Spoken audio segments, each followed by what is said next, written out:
Hi, I am sitting here in Aarhus, the home of the KAOSPILOT education. My name is Ditte, and I'm from Denmark, and currently I'm a second-year student of the KAOSPILOT education. I'm going to be the host of this podcast for a few episodes where I'm going to explore the journey and the stories of the KP community.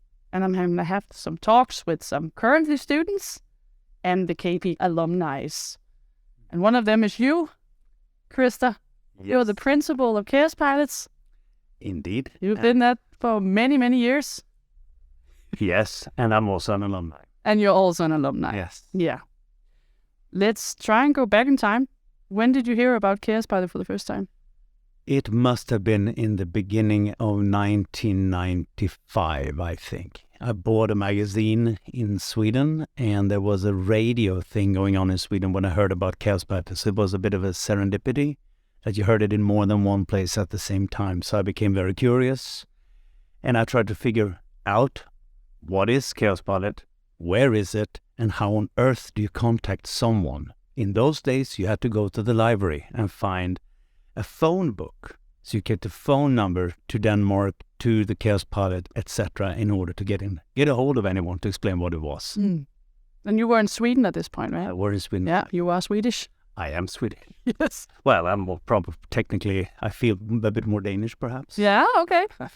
So you started becoming a student. Yes. Yes. Why did you apply? What was it that you heard about it that you were like, oh?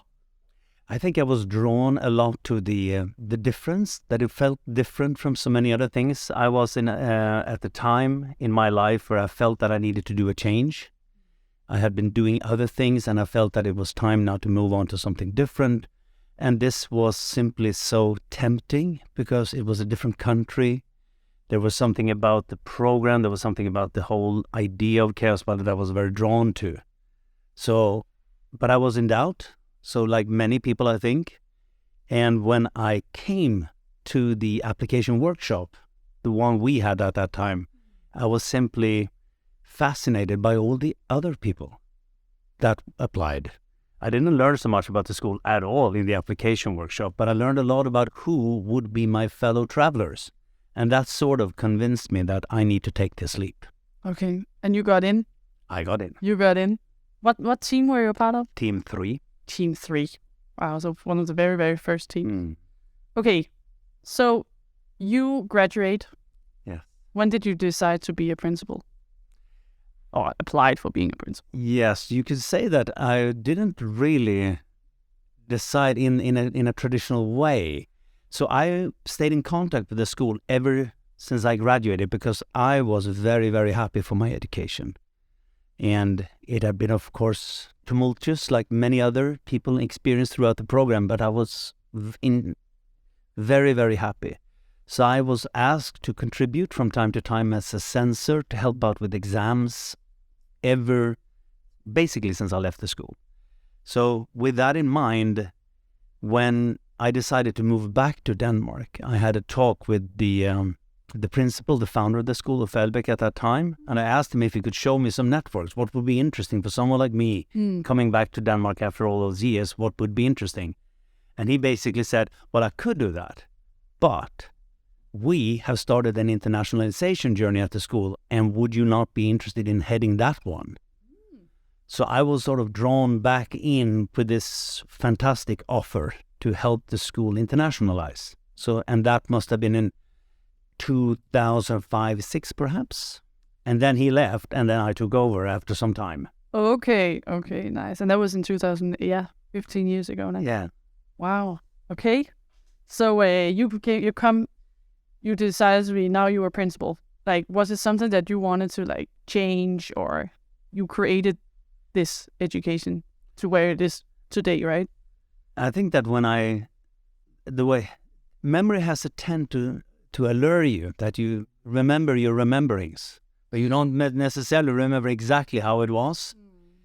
But in my mind, I was very, very honored when I was asked, and I also knew the type of humbleness that it would require to come on board on something like this, because to a large extent I was very happy with the school. I was very happy with the staff. But of course, there were things that I wanted to emphasize and make different. And some of the first things we did was to focus on the internationalization that had been sort of kicked off, but I really wanted that to work. The other thing that was important for me was to create perhaps a more solid type of school in terms of financials, in terms of what is the educational format, what should be contained in a good curriculum, all those type of things. But I think that the school had many great things that I simply wanted to preserve and cultivate and refine, more than sort of throw everything overboard and invent new things. Okay, so in your words, what is like the bigger idea of the KAOSPILOT education? If we look at what it has been, I think from its very inception, it's been a place for people that long for a change and want to make a positive change for themselves and for others. And they come to us and we sort of support them in that journey. That is sort of the essence of what we would like to do, I think. I think, isn't there more to that? Like change makers, what is it that really makes it special? So then there is a ton of things that we do in order to make this happen that I think How do you do that? Yeah, so there are a number of different things, of course, within the school. So for the pedagogical approach is very heavily leaning upon learning by doing. Yeah. So the practical part is a dominant pillar of the education.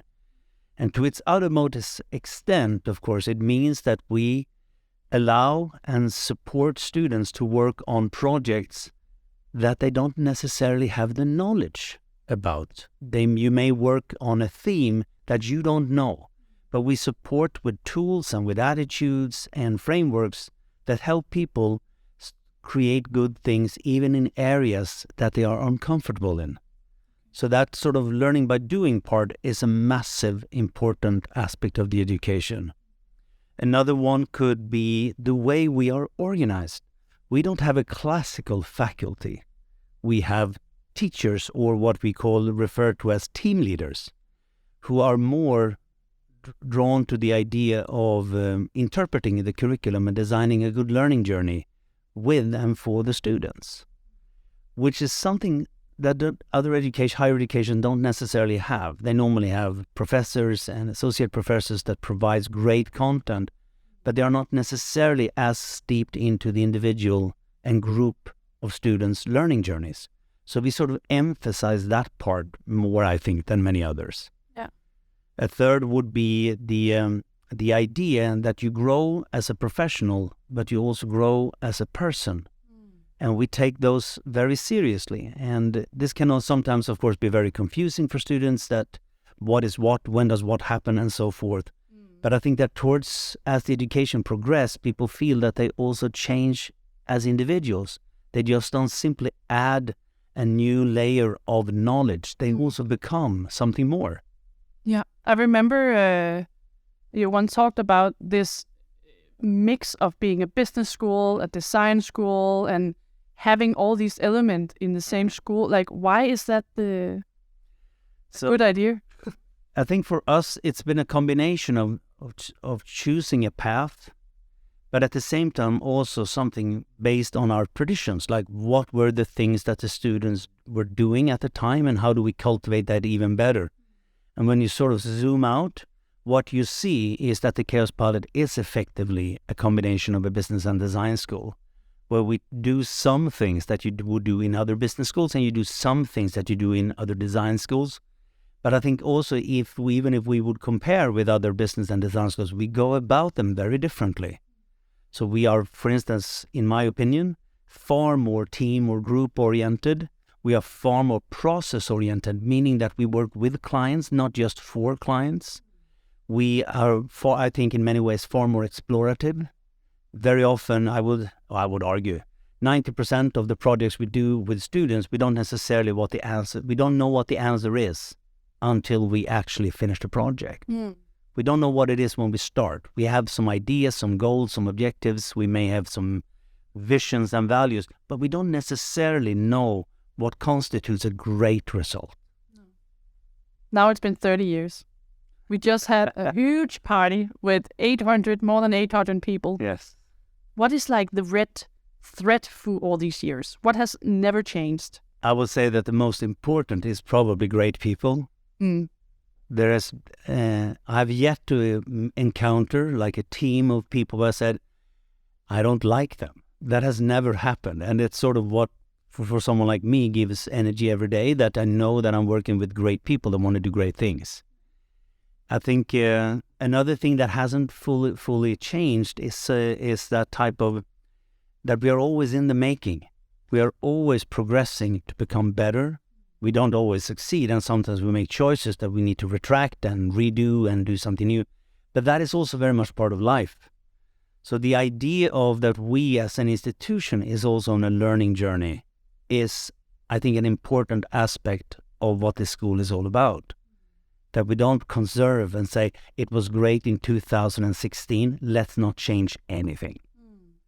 So the idea of change is sort of built into the system. May that be, as an individual student, that one may not feel that all the time. But when you at least zoom a bit out and you look a bit over it, yes, it happens all the time. Yeah. I also think like for me as a student, like the people, I'm really there. There's a great education, but like the whole community and my team, and there is something about what this education what kind of people are drawn to this. Absolutely. And the thing about being totally okay with getting in, not knowing what you want to do, and having a platform to just explore in the real life, it's so important. Yes, and I think you touch upon something. So one of the benefits of have seen the education over so many years is that you also see how things change. For instance, the motivation of students joining. For instance, when I joined, and in the many of the years afterwards, I have, at least the way I remember it, is that people were far more clear on what they wanted to get out of it. And indeed, when I started, part of the application sometimes asked the questions, what do you want to do when you graduate? And I would argue something like 60-70% people said, I want to do this, I want to go there, I would like to accomplish something like that.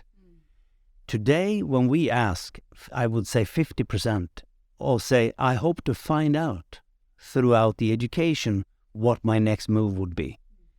And to some extent, I think that's a sign of times, and maybe it's also a bit healthy, right? That you didn't plan out everything when you were 17 and you hoped that your life would simply be an execution of the idea that you had when you were very young. So I think this is also something that is happening a lot. And here, of course, as you say, the other people are influential. They impact us. And so the relational aspect of the education becomes very, very important.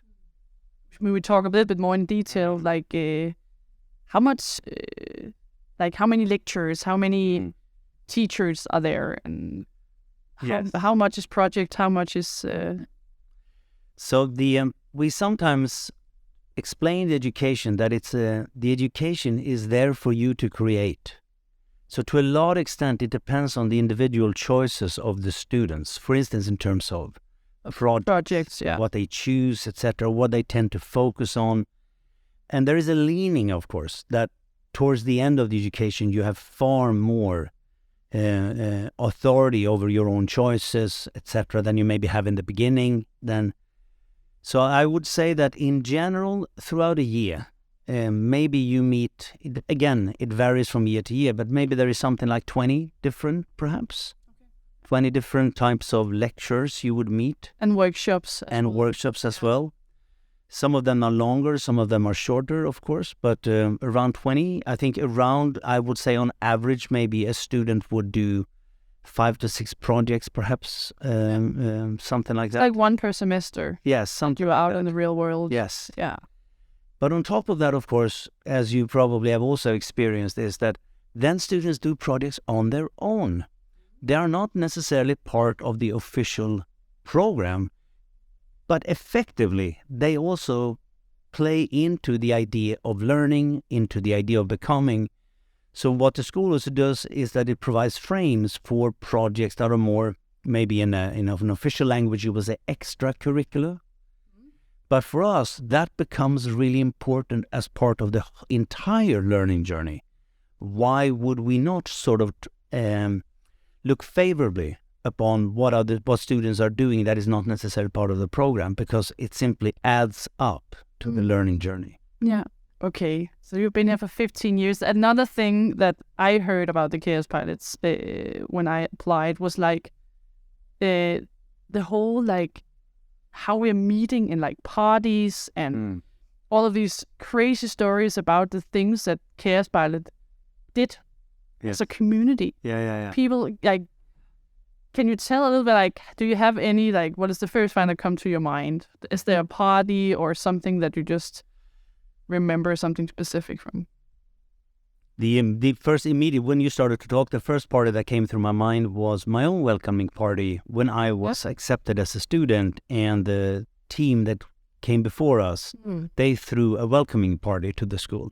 And that was for me a really turning point, because I don't think that I'd ever seen a party like that in my previous life, because they had done so much out of it. Right? I wasn't for at least the crowd that I came from, we didn't have concept parties. It wasn't organized in terms of that there were certain things that would happen at certain times, etc. The curation of parties had not happened. So that was completely new to me. And so I think with these parties things, one thing is sort of the great experience of being part of a great party, but it serves a bigger purpose at this school because it builds community. The people are welcomed. We put attention to it. So when you are a visitor to a party, you tend to notice that someone has gone an extra mile to make this party good for you. And I think that sort of reflects back on these people, and that's why so many people have come to our parties over the years. But where parties is that it also holds many of those things that we normally associate with what KAOSPILOT does really well, which is experience design. They are good in designing things for others. May that be in services, maybe that be towards products, maybe that to be towards how to work in companies and help out on different things. Much of this is also actually learned by doing parties and other type of community events. So it is something that I would say we emphasize quite a lot at the school.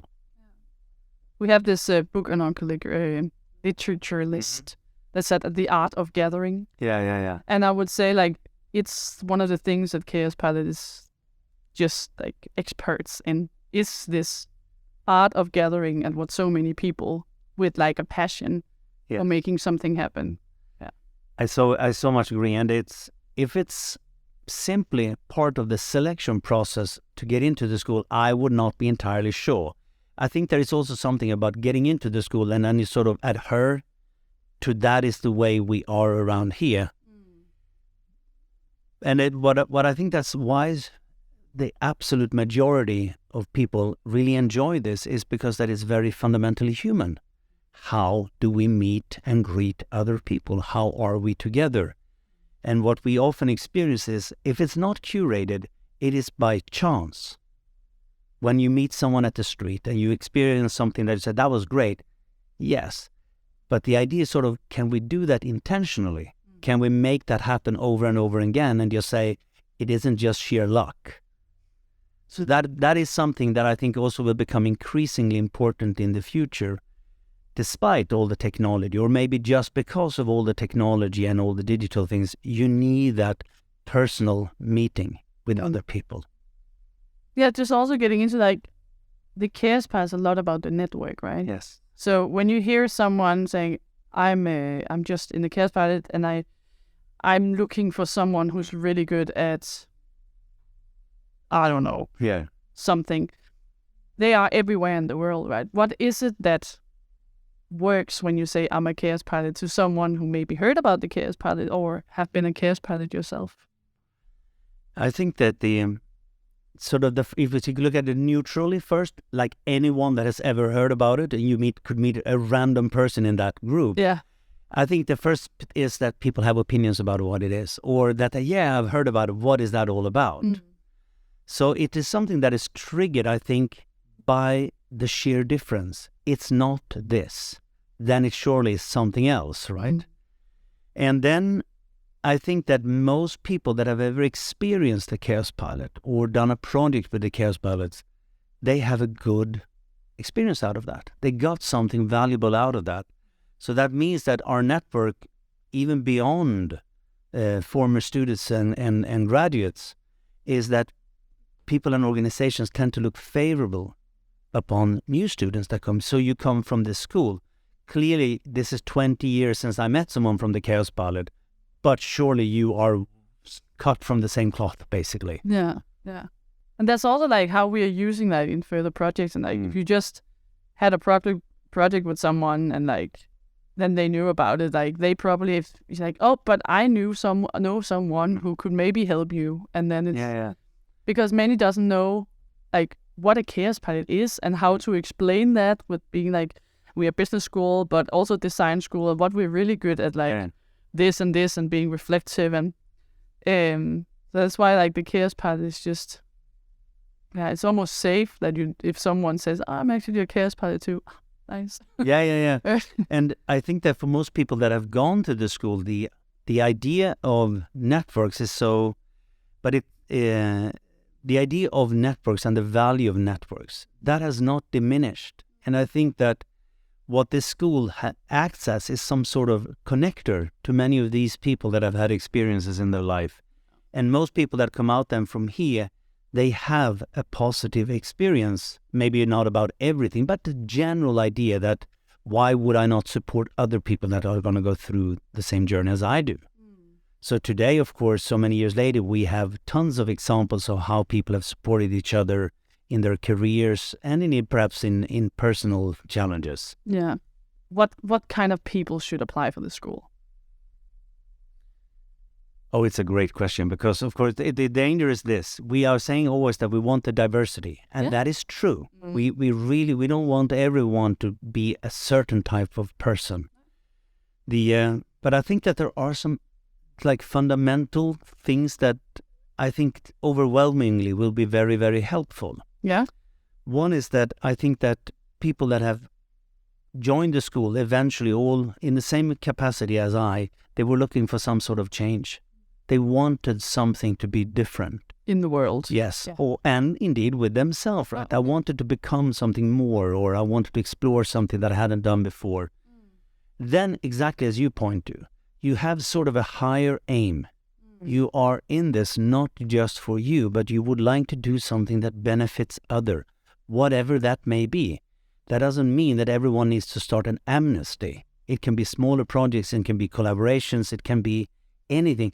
But the general thing with Chaos Pilots, broadly speaking, is that they are optimistic and supportive of a better tomorrow than today. And I think that is also one of those fundamental things. The third part is you should have an interest in other people. You want to work with other people. Joining the Chaos Pilots and say, it's my way or the highway, I don't think that would be very, very helpful. Because there is this expectation on you that you will be chosen to join this program. And as such, we have expectations that you have something to contribute with. We would like you to help your fellow students and indeed your school to progress. You are not just a student. In effect, you become an informal teacher. That is sort of... Informal teacher, what do you mean? Well, we don't pay you to help us to grow.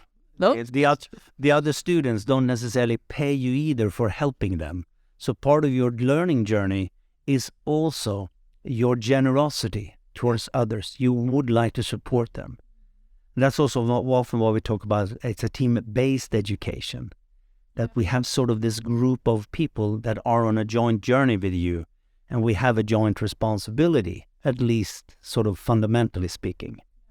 I think my team, we have really aimed for being this playground where it's okay to make mistakes, and mistakes are actually the ones that you really learn from, but being able to create this space where it's okay to take risks. Yes. And can you tell a little bit about? Yeah, exactly. So first, and the first part is so cool when we are of course not a sect, right? So people choose their individual journeys in this world, but there is something about having a support system we are not team-oriented. We are team-based. So we are not assuming that when you graduate from here, you are a team. No, you're not. You're not going to be a football team. You're not going to be a rock group. You're not going to be that thing. You're going to go in different directions. But there is this base that you sort of operate from. A striking thing with the Chaos Pilot, and you can put it like this. As far as I know, no Chaos Pilot has ever been hired due to their grades that they received at the school. It is a school that, to the extent possible, acknowledge and encourage risk-taking. We would like people to sort of push themselves a little. Why would you want to just stay where you're safe and secure and comfortable? That's not the same as breaking your neck every time you do something. That's not what we're looking for either. But you come here because you want something different, you want to grow. That sort of implies doing things that you are a bit unsafe in or a bit insecure about. How is that actually going to play out? If you do that as a school, you cannot at the same time say, well, but that's all good, well and fine, but if you fail, we will chop your head off. You can't really say that. So that needs to be factored in, that there should be some sort of idea of a safety net, an idea of a way to reward risk-taking. So that, I think, is very important in any type of education that promotes what we do. Yeah, it makes me think of that, the circles, with your comfort zone, the ones where you're scared, and then you have the fears. So like trying to be more in that yellow area, the middle area. Yes. I think one of the things that I've thought of a lot about this failing thing, because it is very, very scary to fail and be okay with is that you have a whole network behind you that either have tried it before or did something worse, or that can support you. And I think that's one of the most amazing things about KP. That is, I think so too. Even if when I think back, there has always been I would say, very supportive system of both teachers, alumni, and indeed, of course, students in all of this. You don't sort of promote the idea. There is something in the sign of times today that maybe people are a bit more uncertain of what are the consequences of all of this. And at least at the Chaos Pilot, it's supposed to be slightly different, that the consequences are maybe not that grave. That doesn't mean that you can do anything and hope for the best, of course. There needs to be sensible choices, and we should learn from our mistakes, and we should take responsibility for our mistakes. That's sort of part of that learning journey, at least if you want to become, say, a leader, an entrepreneur, or something of the sort in the future. We have to assume the responsibility that comes with the authority. We need to wrap up very soon, but I actually would love to, why is the Chaos Pilot an important education in this world we're living in today? I think Chaos Pilot was important when it was during its inception. It really came to be in a particular time and place in the world. But I would argue maybe today is more important than any time, because what we have experienced just in the last couple of years with COVID, now the war in Ukraine, and all of these global challenges that are coming in, not even speaking about the climate crisis, all of that requires people that are ingenuitive and can come up with new solutions, but maybe even more so they can bring people together. And Chaos Pilots are good in building bridges instead of walls. Amazing. I think that's a good ending. Thank you so much for joining and listening to me and Christer talking. There's going to be more episodes where we're going to talk with students and hear about how it is now to be a Chaos Pilot.